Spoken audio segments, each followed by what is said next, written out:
This is Madia-as Digdigan Buenaflor, extending an invitation to each and every one of you everywhere. As my way of commemorating the 75th anniversary of the end of World War II, I will read and serialize my novel, The Blood of Three, starting on Tuesday, August 27, and continuing episodes on Tuesdays and Thursdays. Follow the drama on my YouTube channel. May we forever exhale and inhale love and peace.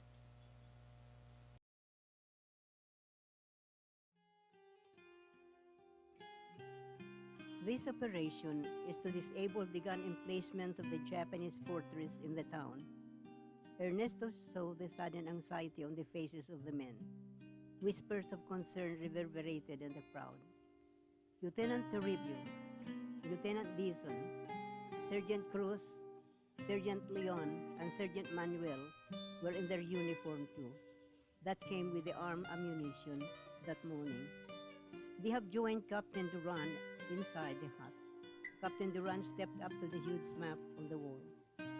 Lieutenant Toribio, you and your men will concentrate around the area of the fortress. Bows and arrows have to be around this wall, and the main artillery is facing the sea.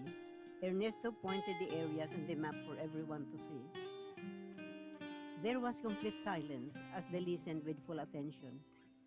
Lieutenant Leon assigned some of your men to disable the searchlight and the sentry at this tower, and you and the rest of your men will follow me across this field, between this area and this point. Once inside the fortress, your job is to protect and release the prisoners in their barracks. Entry to the fortress should be as quiet as possible. Assign one of your men to be in charge of the torches. These have to be lighted only at my signal.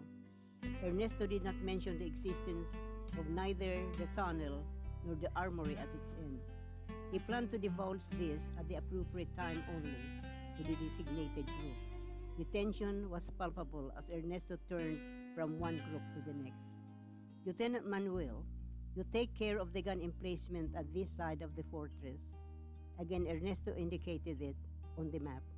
And assign men to take out the guards at the concentration of civilians at the market structure and take charge of their release. The men were starting to be animated. Lieutenant Cruz, your men should cover all this area. You are to take down every checkpoint with bows and arrows and take over their machine guns. Be prepared for any incoming reinforcement. These machine guns here should be directed immediately to the municipal government building and the school buildings which are being used as barracks of the Japanese soldiers. We have to catch them unprepared. Watch out for the signal from your commanding officers and team leaders. Hand grenades should be used into these barracks, and be prepared to use the machine guns against the Japanese who will be scampering out unless they raise a white flag and surrender. Then it is your duty to round them up and secure them. Now Captain Duran turned to Lieutenant Dizon, who had been waiting impatiently for his assignment. Lieutenant Dizon, assign half of your men to this area in front of the garrison gate, and you and the rest of your men will join Colonel Holt. Dizon was not too pleased with his being with Colonel Holt. This will limit his access to the garrison, but he would find a way. Details of your respective assignments will be given to you by your commanding officers after this briefing. Officers, when you are through with your men, reassemble back here for Colonel Holt. When Colonel Holt, in his full regalia, faced the men, there was a burst of jubilation. What this so pumped up their spirit. Before the sun is up tomorrow, you will be fighting side by side with your American brothers. Colonel Holt started in a booming voice that raised everyone's adrenaline way beyond this limit. Mabuhay, they cheered, raising their arms high in the air. Long live the Philippines, long live America. The colonel released the energized atmosphere and with added vigor continued. We had waited for so long for this moment to come. If we fought with sheer courage and determination before, this time we fight not only with courage and determination, but with ammunition, and we will fight with assurance of victory. We will fight to victory. The men were now beyond reinvigorated. Each one was raring to fight. They had been preparing and waiting for this big offensive. And from this engagement, when we each pursue our own destiny, let us not forget that we had once shared a big part of our lives together, our most noble and challenging times. Let us remember our companions who have fallen along the way without having been afforded this opportunity that we are about to have. Let us remember that their spirit and courage shall be fighting side by side with us for peace. Emotion moved the colonel to pause, and his men responded with a silence so pregnant with admiration and respect. The guarded emotions of the men that had been kept dormant had been awakened by the soul-stirring speech of Colonel Holt. The first and perhaps the last, for every soldier knew that every encounter was either a beginning or an end. After the impassioned speech, the colonel continued, this time in a low, subdued tone. I came to your country to help defend it against the invaders. And here I am, still fighting, but this time, I am stronger with the greatness of the Filipino indomitable spirit and heart. It is a rare privilege for me to have had the opportunity to fight side by side with men of your heroism and guts. Wherever I shall find myself after this war, I shall always be proud to say that I had once fought with a group of small people who fought like giants. My last breath shall always carry memories of you and your beautiful native land. Good luck, and may God bless us all. Colonel Holt ended his talk and stood erect, emitting pride and confidence for all the men to see. Mabuhay, once again the cheering blared throughout the camp. 3 cheers for Colonel Holt, someone hollered. Instantly and in unison, the men jumped into the air.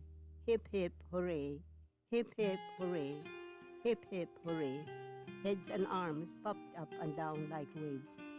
After the frenzied exultations, the men as one stood at attention and saluted the colonel. Colonel Holt acknowledged and quietly strode back to his hut with a full heart and rejuvenated spirit. Men, you have an hour to eat your dinner and get ready. Ernesto broke the silence. Dismissed. The guerrilla slowly walked away, each to his own quiet corner, with his last fond thoughts of loved ones, and those who had just gazed at the now yellowed and torn pictures of those they left behind, and still others who just sat and stared blankly, but all in prayers, and like the rest, Ernesto wanted to be alone. He settled beneath a tree and stood there, his mind occupied with fragments of thoughts. Their mission, Colonel Holt's mistrust of Mr. Miura, the heavenly yet courageous Joybell. He even dared venture to the years after the war, when all this was over, and he and Joybell will be living under just one roof, with their children, perhaps half a dozen of them, scampering around their home. He proudly watching, his wife cheerfully chasing them. What a perfect couple they would be. His love will move heaven to earth, an offering of one mortal, who will vow to continue loving her to eternity. She with all she had, her heart, her soul, her mind, will be his constant companion, the air that will sustain him, his life. Those were his thoughts, so beautiful and inspiring, thoughts that moved men to fight wars and to die if need be. Chapter 20.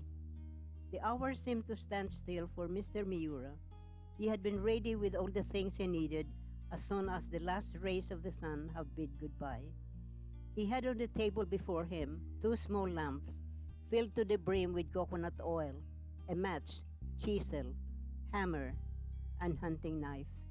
The long wait had sharpened all his senses. Not once but several times he checked his tools and rehearsed his memory of the catacomb, the location of the loose tombstone that he once cemented, and the direction of the entrance of the tunnel. He knew exactly where to start and where to end.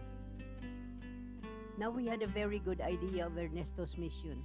It was to enter the fortress through the tunnel, take over the armory, and catch the Japanese forces unprepared. With the armory no longer available to them, the Japanese would have no alternative but to give up and should be wise to return, to surrender, especially now that General MacArthur had returned as he promised. Ultimately, the impregnable bastion shall be disabled and fall without bloodshed. All would be able to return to their families and their homes and their countries, the Filipinos, the Japanese, the Americans. This is the only scenario that he could live with. He had to succeed, for he was not in this to kill, but to help save lives.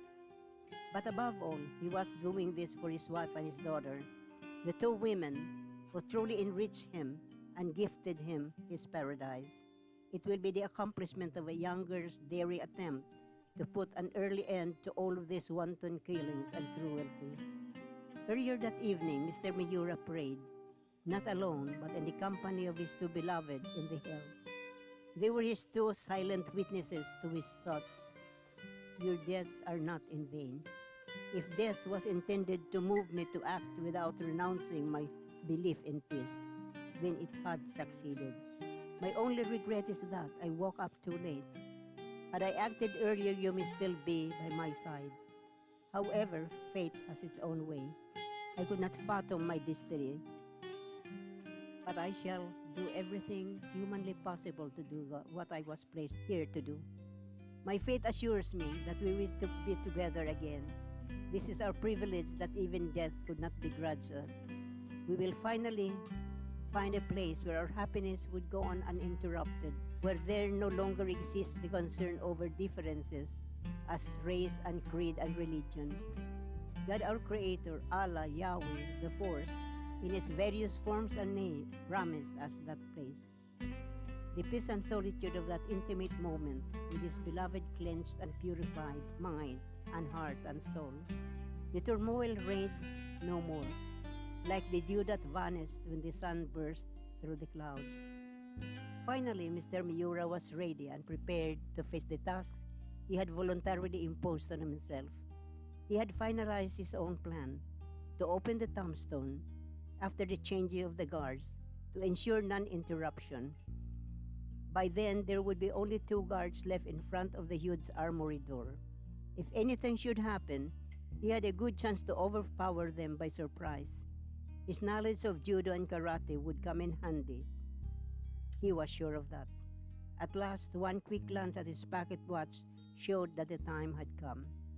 Gazing back with a long, lingering last look at his home, flooded his mind with all his treasured memories, his whole life. Outside, the night was warm and the sky bright. The full moon hung like a huge lamp that seemed to have magically appeared just for Mr. Miura, to guide him and illuminate the path he was about to travel. Mr. Miura traversed his route through every unexplored trail until he reached the outskirts of the town where the thick bushes blended with the mountainside.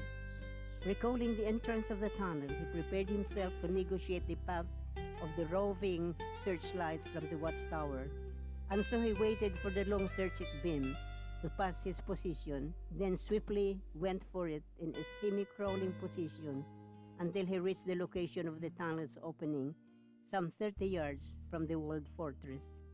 It did not take long for him to locate the opening, which he concealed years back. He noticed that the boulder had been moved and replaced, with the bushes appeared to have been disturbed but carefully put back in place. With inspired agility, he cleared the bushes and pushed the rock aside. The tunnel's mouth was exposed in all its promise. Upon entering the dark tunnel, Mr. Miura immediately lighted a small oil lamp, left the other unlighted lamp, and proceeded to grope his way. It took him several anxious minutes to reach its inner end. He strained to listen for any sound and check his timepiece. It was already 11:25, and any time now the detail would be coming down the basement to replace the guards. Mr. Miura squatted down to wipe the sweat that had drenched him. He shielded the lamp with his hat to make sure that no light from the lamp would seep through the crypt at the catacomb when the guard entered and inspected the armory. As he waited, he recalled the masonry work he was called to do in the basement. The catacomb was a series of marble slabs of tombstones, one above the other, and covered the entire catacomb from floor to ceiling and from wall to wall. This must have been the burial place for the priests and nuns and others who were entombed there centuries ago. The top brass wanted the basement reinforced, and so he was summoned to seal each tombstone slab. But there was one slab that emitted light, and when he peeped through there was no tomb, just a marble slab like the rest. He figured that this tunnel must have served as an exit or an entrance depending on how it was intended then. Did it serve its purpose well? Have lives been spared from intruders who threatened the peace of those who occupy the sanctuary? Will this same tunnel now save lives? Will his presence here tonight do just that? His thoughts vehemently refused to entertain anything else but to believe that he was there to save lives. At long last, the treading, stomping sound was heard. He instinctively held his breath.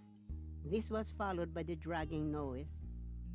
He was not quite familiar with the sounds heard behind the tunnel, but he remembered the huge iron double door and concluded that the dragging noise must be produced by the doors being pushed open to both sides. The sound came to a halt. The door to the armory was now open, and thinking fast, Mr. Miura blocked the oil lamp with his body. He could not take any chances. There might be a small hole left around the formerly loose slab, and any light inside the tunnel would surely show through. Then as he listened, the treading sound came nearer and louder. It lasted for several seconds, and the sound moved farther. Again the dragging noise, then followed by the treading sound, and finally silence. Mr. Miura stood from his bending position over the lamp, the heat almost scorching his chest. Slowly he walked close to the end of the tunnel and listened for any sound. There was none. After hastily making the sign of the cross, he proceeded to work with chisel and hammer in hand. He must start now and work fast if he was to clear the tunnel for the guerrillas on time. He figured the guerrillas waiting for his signal. He must not fail them. Mr. Miura started to hammer the rectangular marble slab. He exercised care to minimize the noise, for any sound could be a deadly signal to the guards stationed just behind the huge armory door. He held the steel ring handle at the center of the marble slab and tried to push, but he found the slab well sealed with cement around its edges. He knew he had to do a lot of hammering and chiseling before he could loosen the cement, but he would have to progress very slowly. With every restrained pounding of hammer on the chisel, beads of perspiration poured out his forehead. Every pore in his body was dripping sweats. After each stroke, he stopped to listen for any movement of the huge door. Little by little, he could hear the cracking of the cement at the other side. He continued to hammer until his chisel broke through, producing a sharp noise. He stopped, immobile. The noise reached the two guards, and although that dull and remote, yet it did not fail to alert them. The guards quizzically looked at each other as they listened intently, but only dead silence followed. The guards dismissed it as the usual noise of some rats and went on with their animated conversation. Mr. Miura was now drenched with his sweat as he held to his chisel wedged into the cement. The silence encouraged him to carefully pull out the chisel and repeated the process. This time, he progressed much faster as the cement had cracked all around the edges of the slab.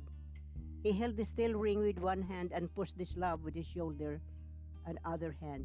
It produced a cracking sound, and very slightly it moved. A quick smile crossed his face. With a stronger push, he was able to break the slab open, but cement particles dropped on the floor, producing loud, clear sound. He once again stopped as he sensed the two guards suddenly stopped talking. He clearly heard him stand almost simultaneously. His eyes grew big, and his breathing momentarily suspended as he saw through the opening the huge doors being pushed open. Holding the steel ring with his two hands and replacing the heavy marble slab into its proper position, he remained motionless. The dragging sound of the huge door was followed by the heavy steps as the guards entered the armory. He could hear them getting nearer and stopping now and then, as if inspecting the area. His knees knocking against each other, his whole body shaking. As the footsteps got nearer, Mr. Miura could feel his almost numbed arms about to give way from the weight of the slab that seemed to double every second.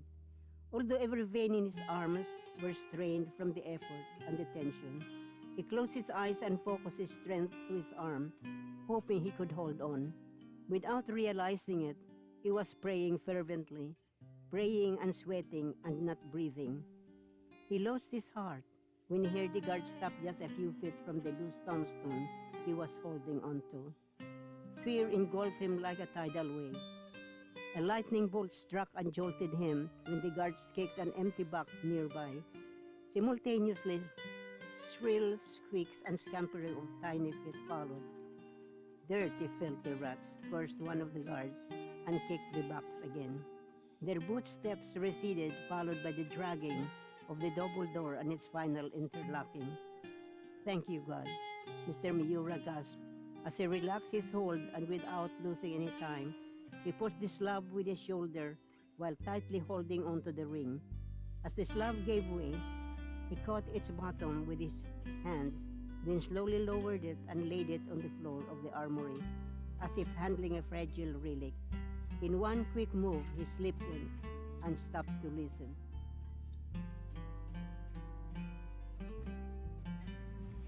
That's all for today, to be continued on Tuesdays and Thursdays. May we all forever exhale and inhale love and peace. Thanks for being with me today. I hope you will inspire me with a like, share, and subscribe.